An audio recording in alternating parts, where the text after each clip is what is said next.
Hi. I had a lot of fun composing and performing this piece on the Munster, and before I took all these patch cables out and set all the knobs back to their original positions, I thought I would share a breakdown of each of the sounds I used in this patch, because there's a little bit of nuance going on here and there in some of the patching and the modulation, and I thought it'd be fun to share. Every piece has to start somewhere, and this piece started with this shortwave broadcast, captured by the Conant project.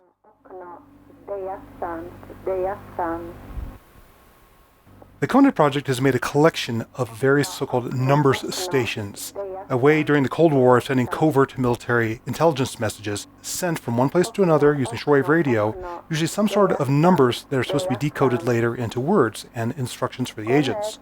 This is actually more of a military test or a signals intelligence test. It's in Czech.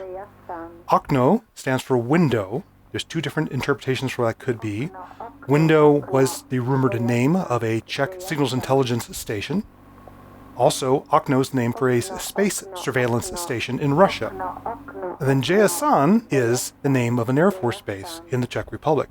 So they're basically saying, window, window, window, this is ash tree. This is ash tree. Jason stands for ash tree. And Conant says end. That's the end of the message. Now, the other thing that was interesting about this was that drone you hear underneath. That drone happens to be tuned roughly to a G. And I decided to use that as the bass tone for the rest of this piece.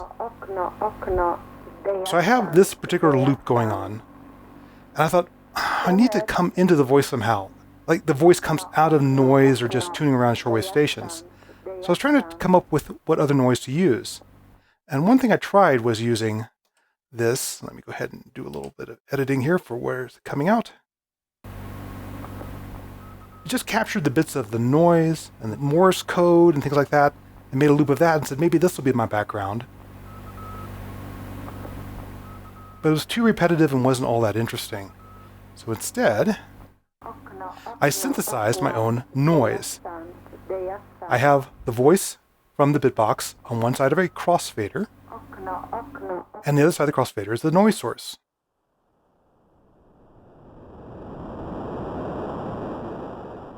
I'm using one of the Noisoid modules. This is digital noise with random chaotic modulation to a low-pass and high-pass filter. So I go ahead and tune these to get a little bit more of a signal coming in and out.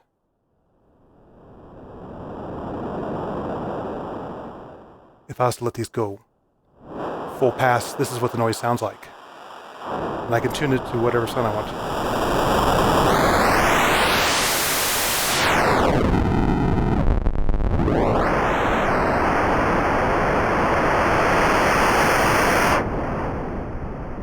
By having the low pass and high pass bands overlap and their own modulation, I could have the sound coming in and out.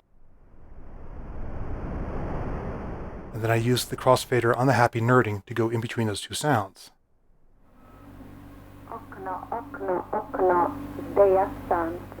Now the other side of this equation was a drone in G. I'm going to unplug the voices for now and plug my drone in. I was using the Three Sisters filter to do a spectral crossfade between, well, let's go ahead and do it for you quickly here, the voices and this drone. I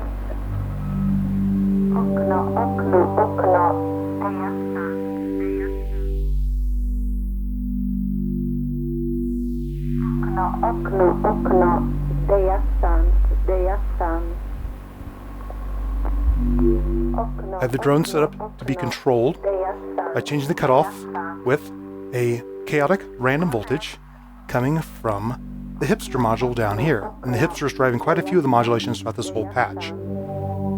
So I'm using it to crossfade between the voice and the drone by changing the cutoff frequency.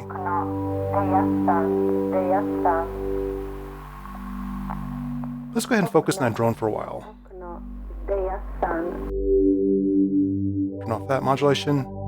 Open up to hear the full drone again. I'm using the E352, get all the cables out of the way, Cloud Terrarium for the drones. I'm using it in the mode called Cloud plus Morph. Cloud makes multiple copies of the oscillator and then detunes them or tunes them back down to unison.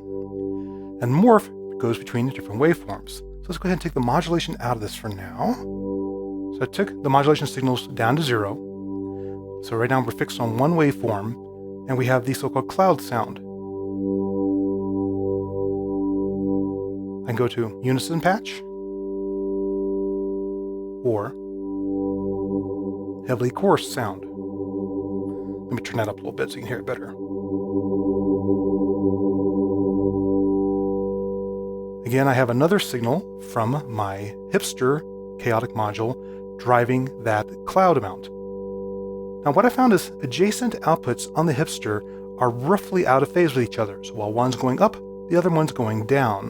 So I chose adjacent outputs so that while the crossfade was going towards the voice, the cloud terrarium was going towards more out of tune. So as it went out of tune, it also dissolved away. Then I also wanted some change in the waveform, so it wouldn't be one steady tone throughout. So I have another modulation source, another output from the hipster, changing the waveform selection. If I get some cables out of the way here, you can see the waveform display. So the two together change the waveform and the amount of detune.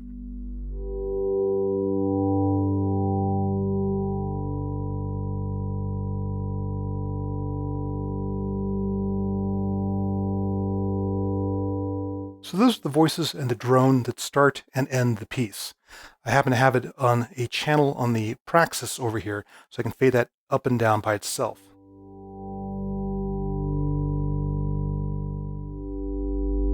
Now the other part of that space sound was doing some Morse code. And as I said, I didn't like the Morse code loop that I got out of the Conet project. So I decided to go ahead and synthesize my own Morse code. It's a little bit silly, but that's what I decided to do. I decided to take some patterns from the grids module here and drive branches, so I could selectively drop out some of the triggers coming from these so-called kick drum and hi-hat channels on grids. Grids is in time with everything else here. And then I sent those on to a trigger length generator to go ahead and give me my dots and my longer dashes. So let's go ahead and bring that sound up. I've got it on one channel, the happy nerding here.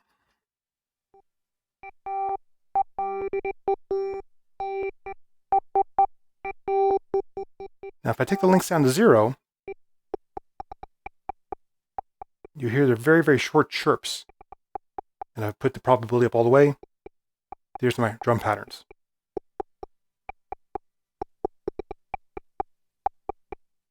But to make it more interesting, I gave those triggers different lengths using a Doppler A162 dual trigger delay. So I could have dots.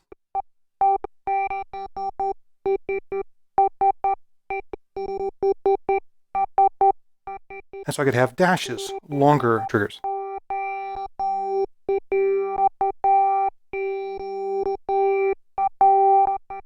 And to make it less drum-like, I used branches to drop some probability out so we got some more random pattern.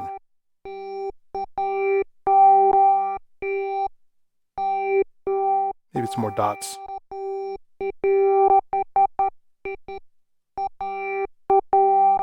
Now to generate that tone, I went ahead and used the verbose harmonic oscillator. So I could go ahead and design what tone I was using. Here's with all the outputs down of the different channels. Fundamental, second harmonic, higher harmonics.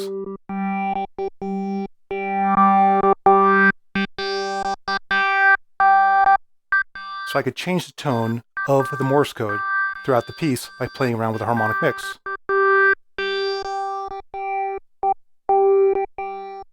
Now you might notice it has sort of a swimming quality. That's because I'm taking that output and I'm feeding it through a Doppler A127 triple resonance filter, which is 3 bandpass filters, each varying their cutoff frequency up and down using built-in LFOs, then mixed together. So the straight output sounds like this. Kind of boring. I want to seem like a shortwave station coming in and out of tune. So I broke the signal up into these different bands. Low band, mid band, and high band.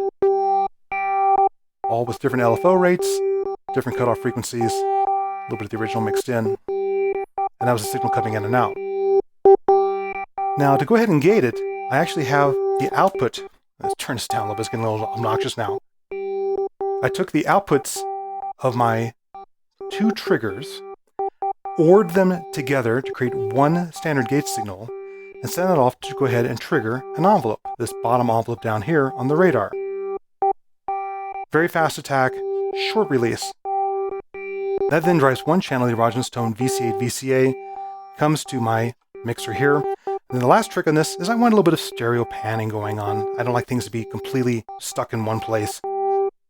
So I went ahead and took another modulation output from my hipster chaotic source. I'm using that to pan the sound back and forth, left and right.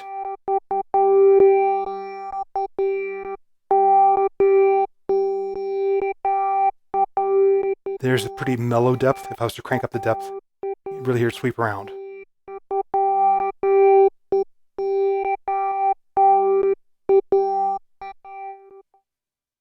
So the cool thing about that is, since that is all being driven by the master clock, what's going on is that the Morse code is in time with the beat of the music.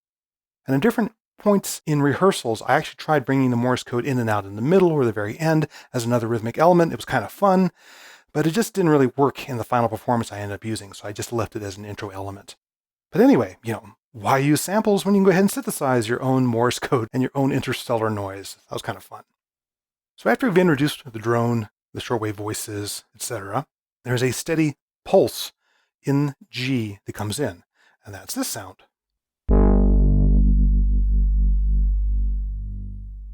There's several things going on to create that composite sound. It's actually two oscillators combined. One is the Livewire audio frequency generator, and one is actually the Waldorf NW1. Those are mixed together, going into a Rossum evolution filter, and then finally being enveloped and going through a VCA. Let's break down the components of this sound. They're coming into the top mixer here. So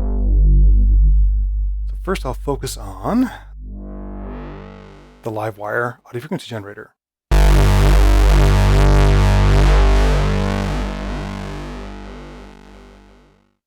I'm using its animated pulses output. Let's go ahead and see what that looks like on a scope. Take that out for now. Put this in my animated pulses, and then look at that waveform. Animated pulses has a series of different pulses, two above, two below, and you get to play around with modulating where the leading and trailing edges are for those pulses. I'll pull the CV right now for the bottom, and the top part of it is being enveloped through another channel of the radar. So it goes from square wave into being those two pulses.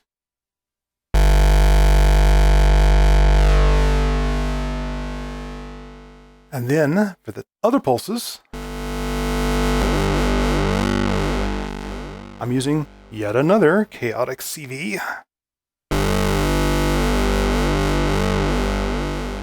This time coming from a Mal 2 by Sonic Potions to give me my random chorusing sound. I could have just used an LFO to give a standard pulse width modulation chorus, but I want something random there. And the two together sound like this.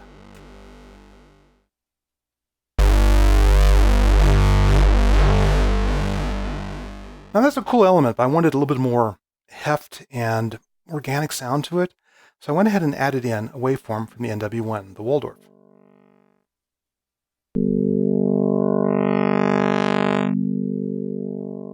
Now I've got the NW1 set in a mode that's called travel, where it's constantly scanning through a wavetable and starting over again to go through the wavetable.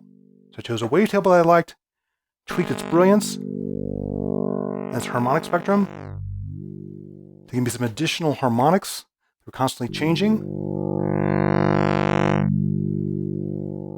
Then mix that in with the dual pulses. So I have a little bit of detuning and a richer sound, more harmonic interest going on there. That's going to the Rossum evolution filter, and let me go ahead and kill some of its enveloping right now.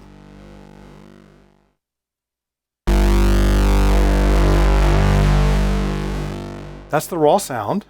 I'll bring down the cutoff. Hear that nice wobble?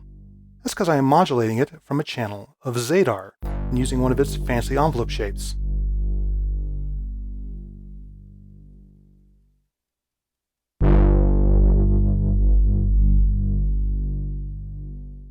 So that's the cutoff, modulating in an interesting way. The other thing I'm doing is I'm taking yet another chaotic CV source. This one from, where am I taking it? Oh yes, one of the channels of the Frap Tool's Sepel. It's smoothly varying voltage. I'm using that to drive how many poles of the filter we're using, from 3 to 6. Now the interesting thing about Sepel is that it has these so-called bias controls, where you can decide if the voltage is towards the lower end of the spectrum, towards a higher end of the spectrum, or in between. By changing the bias, I can change the tone of the sound. So if I want something a bit brighter with only 3 or 4 poles, let's go over to Sepel here quickly. I'll turn its bias down, and that's going to lead us to use predominantly 3 or 4 poles. Fairly bright sound. But if I wanted to dull muted sounds or harmonically got out of the way of other sounds, I would turn up the bias, which then will cause evolution to go drift towards a higher number of poles. Here we go, 4. Give a little bit more modulation depth here, 5 and 6. And you hear that's more of a muted sound compared to the brighter 3-pole sound. So when I want this to stick out, I change the bias to use fewer poles, so it's a brighter sound. One more pulse here.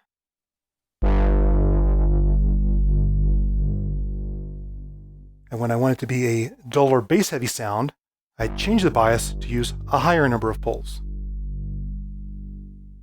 And here's a bit more mellow now. Subtle change, but one of those things I did throughout the song just to go ahead and fill up harmonic space, then leave space for some other element to come in. Let's go ahead and get that pulse out of there. The next element was a series of different 4 or 5-step sequences. They're happening at a faster pace than that slow pulse, but a slower pace than the top line that gets introduced later on. And that part sounds like this. This is the slow sequence I used to open up the piece.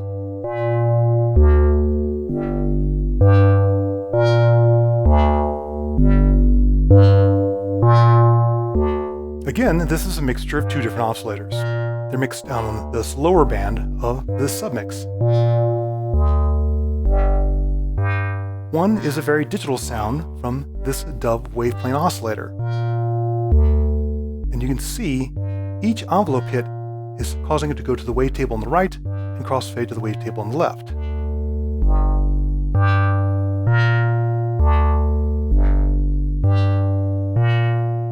I'm doing 2 other modulations to make life more interesting here. Normally the envelope sounds just like this. But the nice thing about a waveplane oscillator is that it has 4 different waveforms in 4 different corners. So to vary between the bottom corners and the top corners, I brought in another modulation voltage, again from the Frap Tool's Sepel. So you see this little dot moving here. You're choosing the bottom pair of waveforms or a higher pair of waveforms. I made the top ones brighter than the bottom ones. And again, since I'm using Sepel with its smooth output, I could bias whether I'm towards the bottom, the duller sounds, or the top, the higher sounds. If I take the bias all the way down, you see how I drift down to these lower waveforms. More mellow sound. And if I wanted a brighter sound, I'd change the bias towards the top. Now you'll see it drifts to these higher corners. And I programmed brighter waveforms for those. So again, I use this to basically change the mix during the piece.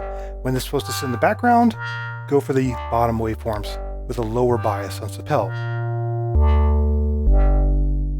But when I wanted something more interesting and brighter and take a more harmonics, take a lead role, I turn up Sepel's bias and go to the higher waveforms. Now the waveplane oscillator works a little bit like vector synthesis in having these 4 different oscillator waveforms that you get to choose and you get to crossfade between. Where the waveplane oscillator goes beyond vector synthesis is you can also vary each of those waveforms in real time. For example, I can go ahead and play around with this waveform, the target wave.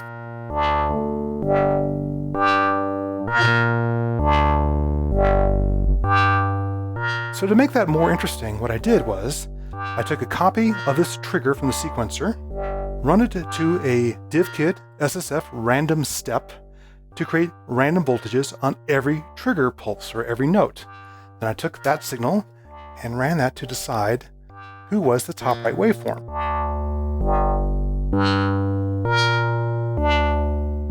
So that every step from random step sends a different CV to choose the waveform in this corner, and therefore we have a different timbre on the attack of each note.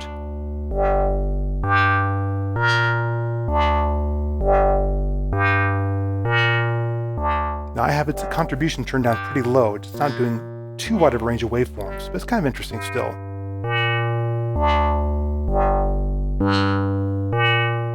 And this is a general thing I like to do, is I like to try to make every note sound like it was performed by a human and therefore is different than the note before. Again, I can change the bias to the lower section, where I'm not changing the waveforms, it's more consistent tone.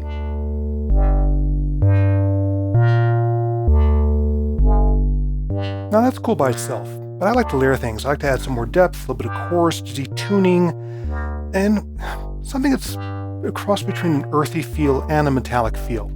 Like if I open up the filter on this, you could really hear how very metallic it is.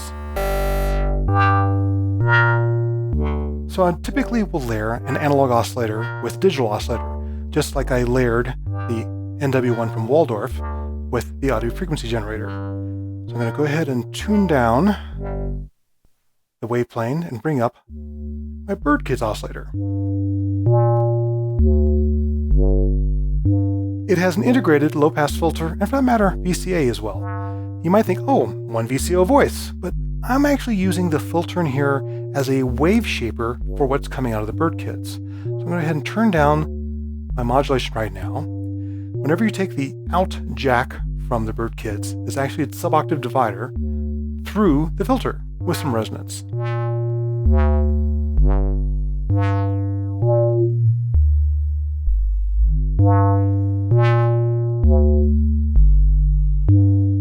And then I can play around with the cutoff of this filter by modulating it. And again, to modulate it, I bring it over to another output from the random step, the DivKit random step. Here I'm using a unipolar output. Now the random step has two different types of outputs, random positive and negative voltages, and unipolar positive voltages only. What it does is it takes a bipolar output, chops it in half so you never see the negative voltages, just outputs 0 for those, and then it gives you half 0 volts, half random positive voltages. So I can add to the filter's cutoff on half of the notes using the random step. Let's bring up its modulation depth and set its maximum tone with the cutoff.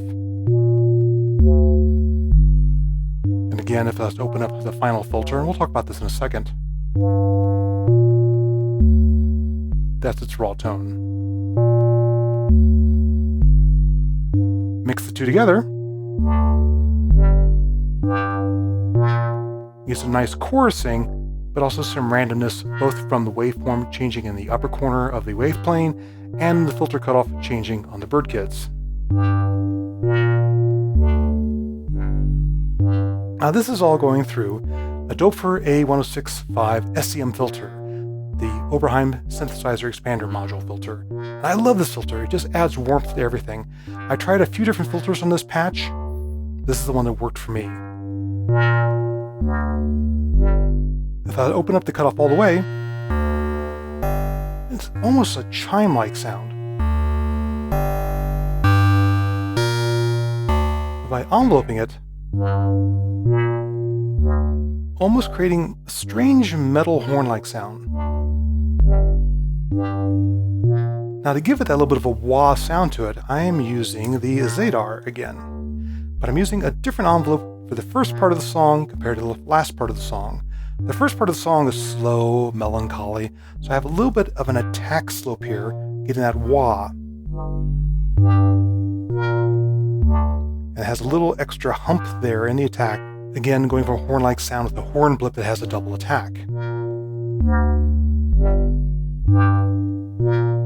But later on in the song, I go to these variations on the sequence, including this slower variation on the opening sequence.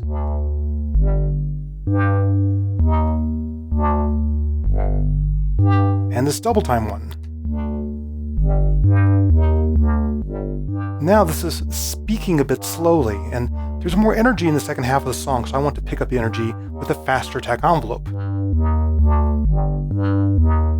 few minutes into the song, you'll see me reach over and change the preset on Zadar. And now we have this much faster attacking envelope.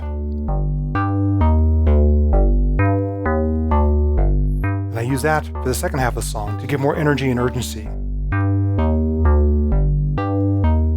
I go between this double speed one at the start when I have my highest energy. I end on this slow, same pace as the opening. And in between, I use this thing called skip. It's a 5-step sequence. Let's go look at that. This sequence plays around with different lengths for the notes. That creates a 6/4 time against the normal 4/4 time of the fast sequence that plays on top of it. Creates some interesting textures.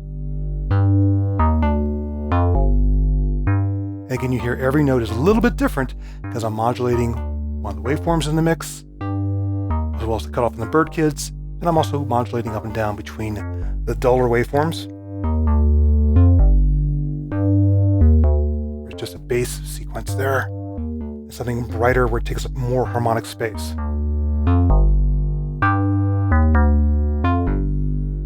Or something in between. Okay, now the final part is the very fast sequence that's a layer on top of everything else. That is another sequence part on the vector, the 8-note sequence. Here are its pitches. You notice I have 7 of the 8 steps selected. There's a select feature on the vector where I can decide which steps I'm going to be editing. I always want that low G at the start of the sequence to stay the same, but I'm going to play around with these other steps to create things that are more interesting. I have that driving 2 different resonators. One is a 2 HP pluck, and one is a Mutable Instruments rings. Let's go ahead and play with the mix here so you can hear what's going on. Here's the pluck.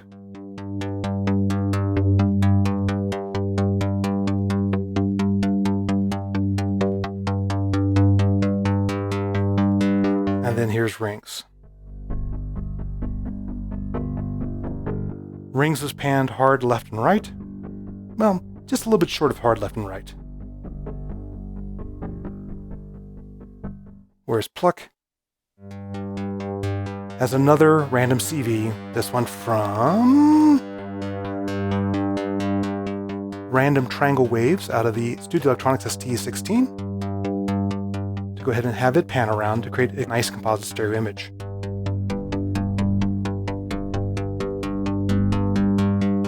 Now, even though I'm playing the same G over and over again, you see we're stuck on step 1 right now, and I'll explain that in a second. Each note out of pluck sounds a bit different. That's because I'm modulating it in 2 different ways. That's what pluck sounds like if you just keep triggering the same note. What I have coming into it is another random sample and hold voltage from random step down here, triggered by the same note that's driving those 2 resonator modules.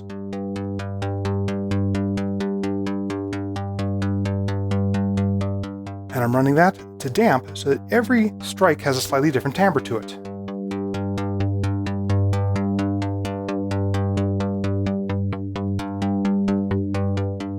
And then I'm taking a slowly varying CV, again out of the hipster, attenuating it because there's no attenuverters on 2 HP pluck, there's not enough space for it, and having that change the decay between short notes and long notes in a smooth fashion.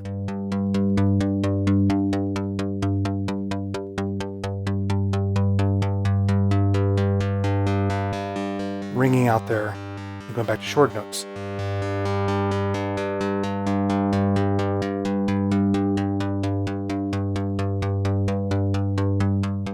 When I combine those 2 modulations, every note is a bit different.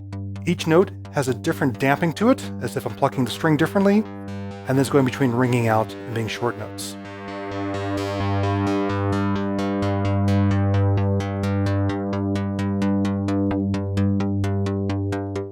doing something similar with rings. Let's tune it to a higher octave. I have a Beast chalkboard with octave selectors in front of pluck and ring, so I can quickly change in between different octaves. I have 3 modulation voltages coming into rings.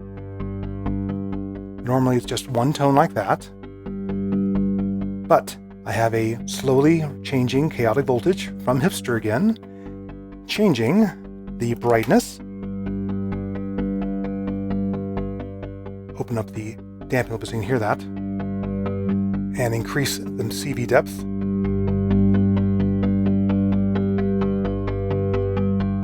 The effect is more obvious at higher octaves.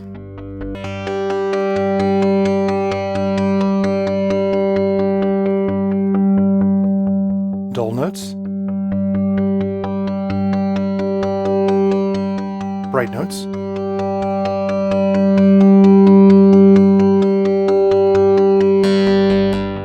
Take that back down again. I have another random CV coming from another channel of random step, another bipolar voltage. Changing the damping on each note, just as I was doing over on pluck. So again, each note has a different strike tone or different timbre to it.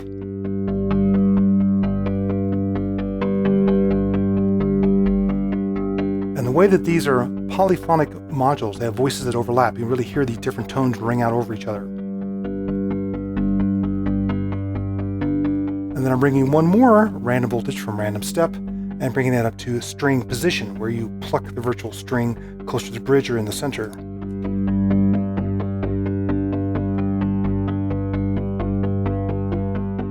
More timbral variation between notes. Add back in damping. And then add back in the brightness. And then mix the two together. Now, additionally, I will also ride the damping and brightness on rings. For example, if I want a string of notes to ring out,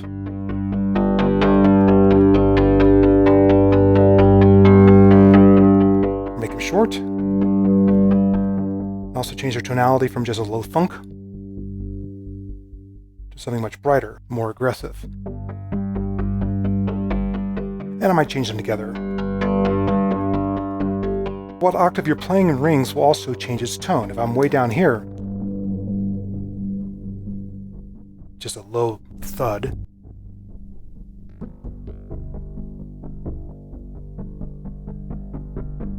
Go up an octave.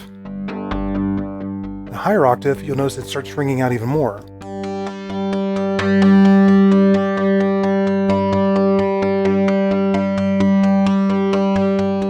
And layer that with pluck. I can change pluck's octave.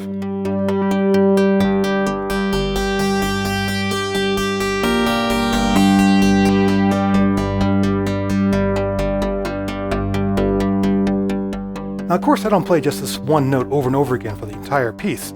I have some variation going on. And this is where I use a feature inside the vector sequencer known as chance operations. The first thing I did early in this piece is I selected steps 2 through 8, chose the operation of skipping those notes, and put the probability at 100%. So steps 2 through 8 are always being skipped. We're hearing just step 1. But as soon as I drop that probability, some of those notes will not be skipped.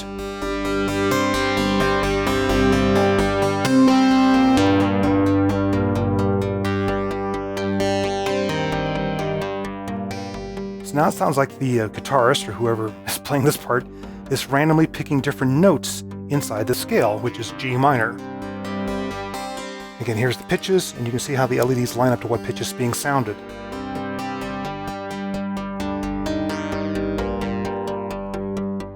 Go back to chance probability, and decrease the probability of a note being skipped. So more of these other notes will come in.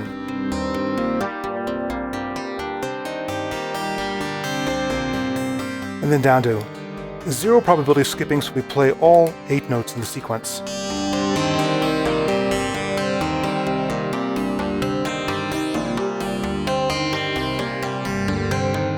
If I decrease the duration, you can hear the notes more clearly.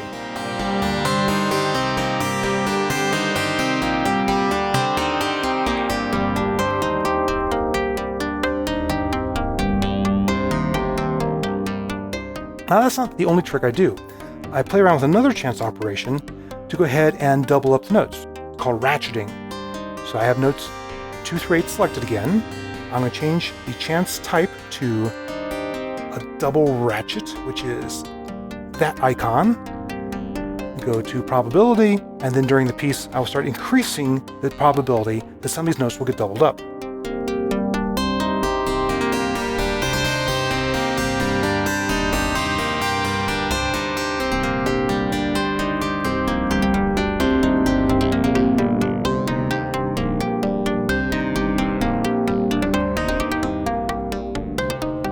And again, I think that makes it much more human sounding. It's not quite random because we're playing a sequence. And not all the notes are getting doubled up, but it has that variation that I think is more human. And I'd really try to humanize the sound of a sequence modular. Back down to 0 probability. And then for the ending of the piece, I do one more trick. I do muting. Right now I have this on select to choose which steps I'm editing, but I can change to mute individual notes. So when it's time to start bringing the energy down, I start dropping out notes in the sequence. I start by dropping the second one.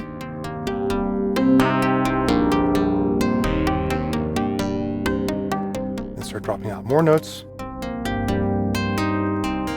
Adding those little pregnant pauses.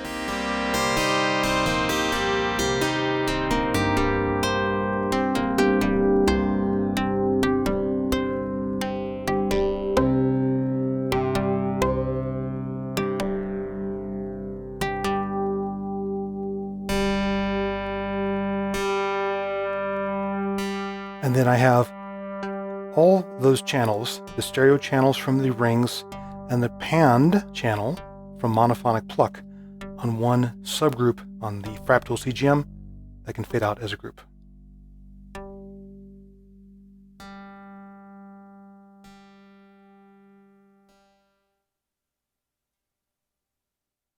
Now that you know the patches, let's talk a little bit more about mixing and then finally the polyphonic synth I was playing at the end. Now my main mixer and audio interface is this PreSonus Studio Live AR16C. It gives me individual outputs for my computer of each one of its inputs, including these stereo channels down here, as well as for the master mix of everything. One odd thing about it, though, is that its effects sends are actually meant to be auxiliary submixes for headphone or monitor mixes. So they're all pre-fader. When I bring down a fader, the effects are still going full blast. So I'd have to coordinate pulling down a fader and turning down the 2 effects sends to really fade out a signal. That's a pain in the ass. So instead, I'm doing a lot of my submixing over here on the modular. I have a Praxis Snake Charmer, which is sending 8 channels of balanced audio from modular levels to +4 levels. That's popping up in these channels on the mixer here. And I'm taking 2 channels from my Happy Nerding pan mix, voltage controlled level or pan for each of 6 channels. 2 of them are stereo channels. It's really an 8-input mixer. That's going to 1 pair here on the Praxis. I have a FrapTools CGM mixer with 4 channels total, 2 subgroups and a master. I've kind of split up how I'm using this. I'm taking the master to 2 more channels of the Praxis, which is going over to the mixer. That leaves me 4 more channels as free agents. 2 of those channels are coming from this other subgroup from the CGM mixer. So I'm taking its subgroup outputs, muting it in the final mix so it's not appearing mixed in with the other sounds, so I can separate out this channel from these channels. That's going to 2 more outputs. And finally, 1 channel is the slow bass pulse, and 1 channel are the voices that you hear early on, and they're both in mono, but I add effects to them. I am sending effects from the mixer back into the modular, then back into the mixer again. And the effects returns are coming up on 2 stereo channels of the mixer. Mono sends, stereo returns. I'm level shifting them with a Strymon AA1 and also a Please Exist from Main Key. I was using the multi-course algorithm in the E520 Hyperion processor from Synthesis Technology, and my favorite reverb is an effects aid. You see the patch together over here, but I can go ahead and repatch those to other effects. There are effect sends on the CGM. I can also use that to do a sub-effects off to, say, a delay effect from a distance down on that part of the machine. So I go ahead and do all my fade-ups and fade-downs at the modular, set my effect sends levels over the mixer and have it doing the recording. The one difference is when I'm fading out the voices at the very end. Let's go ahead and plug in the other component there. Bring up the chorus and the reverb. If I was to fade it out here at the modular, everything, the main signal and the effects sends, all fade at the same time.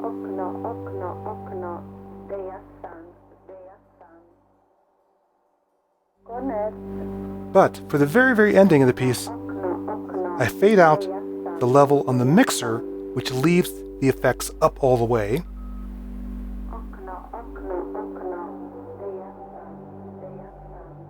So you're left with just the chorus and the reverb. And then I fade out the signal going to the mixer.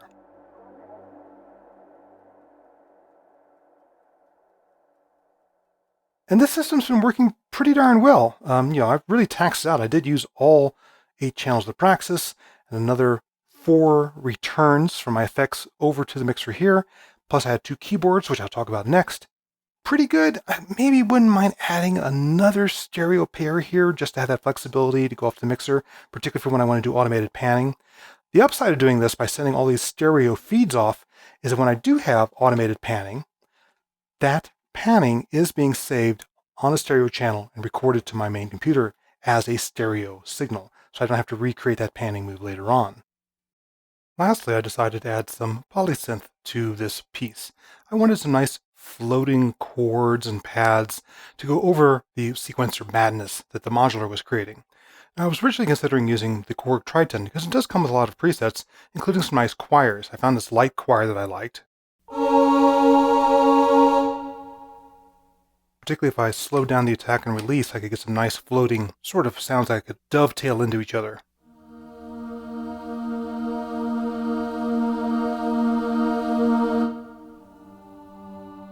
A little more release there.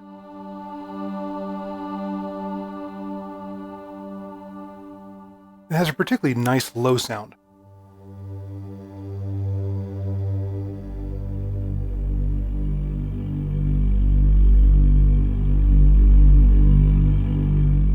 So that's what I was rehearsing with initially, but then I got the Waldorf Iridium, and I really love that particular instrument.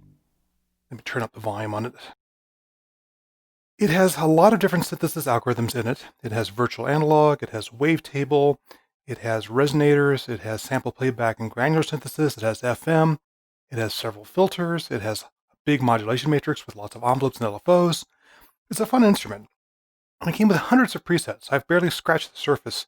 So far I've only been modifying presets to go ahead and play along with this particular piece. So what I did is I went through, selected a bunch of presets, saved them in a number of sets which they allow you to do, and I created a set dedicated to this piece of 4 different patches, starting with something that's very airy and floating when the modular was mainly doing very bassy stuff, and then things that were very heavy in tone when I was doing a lot of bright stuff on the modular. So I started off with this particular patch called Salty Sea, which is very nice and floaty, lots of noise.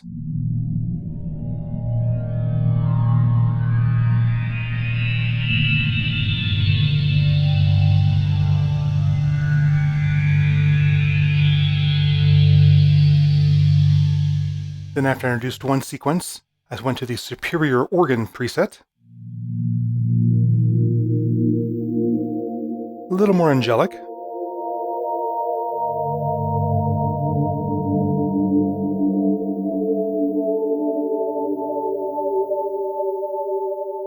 And then when the sequences really got going, I went to a couple cinematic type presets.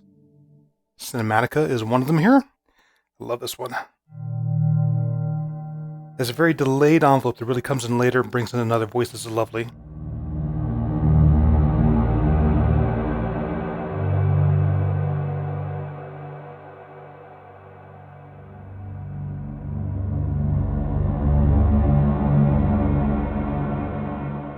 Transpose back up an octave, you can hear that higher.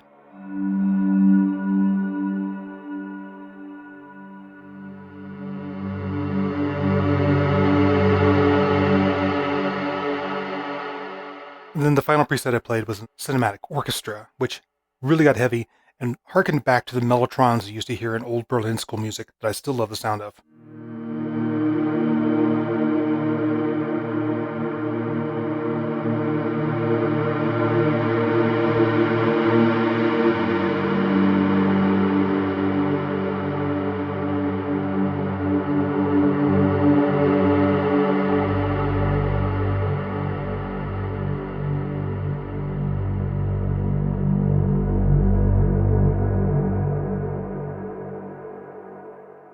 So I see the Iridium really becoming a nice companion for pieces that I'm going to do in the future.